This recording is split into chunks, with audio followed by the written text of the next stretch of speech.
Sa New York, masusi ng inimbestigahan ng New York Police District ang pagpatay sa isa nating kababayan ng dahil siya'y isang Pinoy. May news to go si Micaela Papa.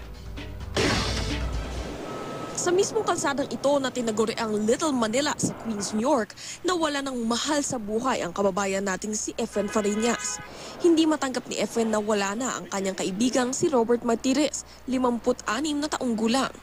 Ako ba, karoon naman ng justice ng kaibigan ko. Hindi ko matanggap na alhan siya.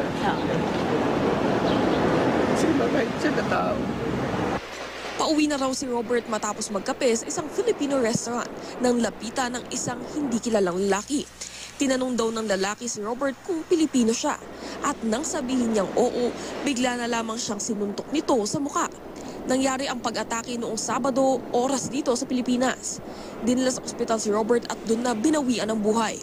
Humiling ng privacy ang pamilya ni Robert at tumangging humarap sa kamera. Sineseryoso raw ng ating konsulado sa New York ang nangyari kay Robert. Ayon kay Consul General Mario De Leon, masusi ng iniimbestigahan ng New York Police District ang krimen. Posible raw kasing itong kaso ng hate crime. Well, we will make sure that justice will be served. This one, I think, based on at least what has been mentioned, it appears to be something like a hate crime. Tinutugis na ng mga otoridad ang sospek sa pag-atake. Micaela Papa, GMA News.